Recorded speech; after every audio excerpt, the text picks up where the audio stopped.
It began with a speech that immediately descended into political hell for the seat. Peter Groenewald of the Freedom Front Plus rose in Parliament and did not hold back. His aim was precise, his allegations blunt, and his delivery left no ambiguity regarding his purpose. President Sir Ramaphosa, he announced, had been engaged in clandestine and dubious prison transactions. Transactions that not only transgressed the trust of the South African people but also degraded the honor of justice itself. The words landed with a thud. For an instant, the chamber hung in stunned silence, the gravitas of the accusation weighing heavy. Even Ramaphosa's most trusted supporters were visibly taken back, unprepared for the audacity of the accusation. And then, as if ignited by a fuse, the room descended into anarchy. Members yelled over each other in rage and incredul, some jumping from their seats in order to make themselves heard above the din. Opposition benches erupted in applause, grabbing the moment to rally Groenewald with ANC bigwigs scurrying to defend their besieged leader. But the damage was done. Groenewald's statements had cut through the normal den of politics, leaving South Africans with a single shivery question. Is President Ramaphosa selling out justice in secret? His bombshell charge focused on what he referred to as dirty prison deals, a term which would resound long after the chamber had plunged into chaos. In Groenewald's assertion, Ramaphosa and factions in the ANC had been involved in secret negotiations and deal-making inside the prison system, backroom deals for private gain over public interest. Such alleged transactions, he claimed, included high-paying contracts, money favors, and patronage for the politically well-connected. It was not just about the money flow, however, although the amounts being suggested were considerable. It was a matter of power, control, and influence within prisons. If it were true, then the very institutions designed to promote justice and rehabilitation had been subjected to being bargaining objects for political advantage. Groenewald portrayed a damning portrait of a system where injustice itself was for sale, wherein influence was bought and sold as a commodity, and wherein the rule of law was not a principle to be upheld, but a nuisance to be warped. The implication was catastrophic.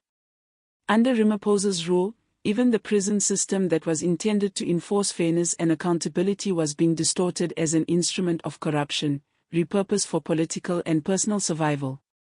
It wasn't simply a matter of prisons, it was a matter of the breakdown of governance. The ANC's response was swift and vicious. Top party leaders berated Groenewald for peddling falsehoods, concocting conspiracies, and working to destabilize the ruling party. They accused him of raising eyebrows, doubting his motives, and playing Parliament as a platform to act out theatrics for political purposes. But underlying the blistering denials lay something much more revealing: desperation.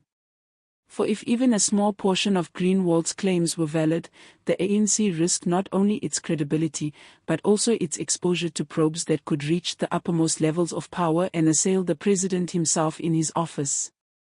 Parliament quickly devolved into shouting sessions. Members rushed out in outrage while others convened into little groups, whispering frantically into their phones as if racing to find directions or damage control mechanisms for viewers of the live transmission nationwide. The drama was both disorienting and enlightening. What was supposed to be yet another political show suddenly turned into something else entirely. A living indictment of the ANC's rot within laid bare before an audience of millions of people. The effect resonated well beyond the Parliament walls. Social media blazed with activity. In a matter of minutes, hashtags relating to Ramaphosa's supposed prison deals were trending on online platforms. An angry citizen refilled timelines with opinion, calling for explanations and asking how much more betrayal they were being asked to take from leaders who had already let them down so many times. For countless people, Groenewald's words touched a raw nerve that had been laid bare for years by one scandal after another. South Africans already saddled with increased crime, wide-scale corruption, deteriorating state institutions, and the burden of unemployment were confronted with an even more catastrophic possibility that even the justice system, the last bastion of order, had been tainted. It was not about prison deals or corrupt deals.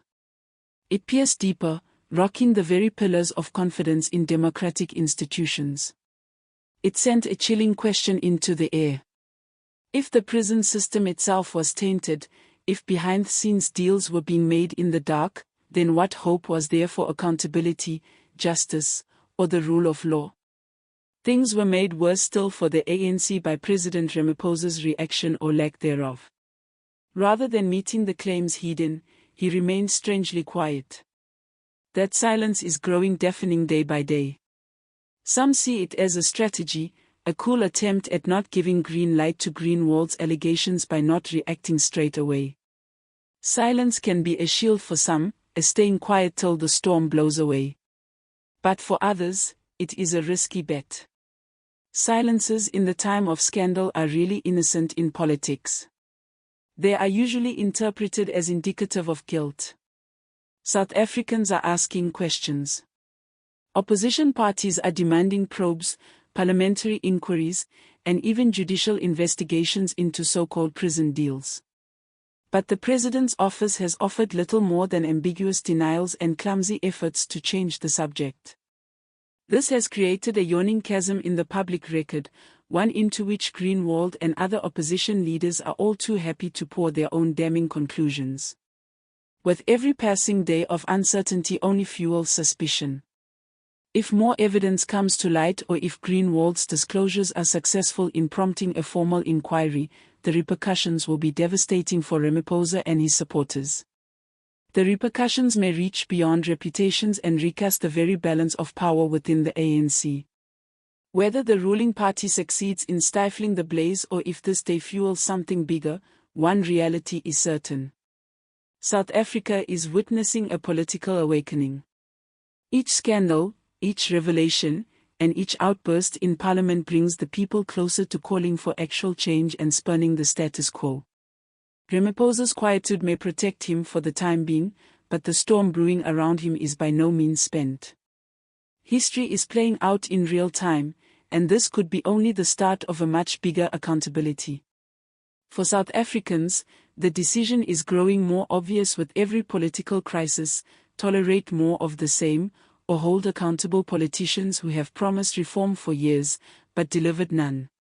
The confrontation in Parliament was not just a fleeting spectacle. It was a reminder that unmitigated power causes corruption and that citizens do not have the luxury of silence. If you want to get ahead of the storm and see every turn and twist in this unrolling political saga, subscribe now and activate notifications so you don't miss a single update as the truth continues to surface. And join your voice in the comments section below.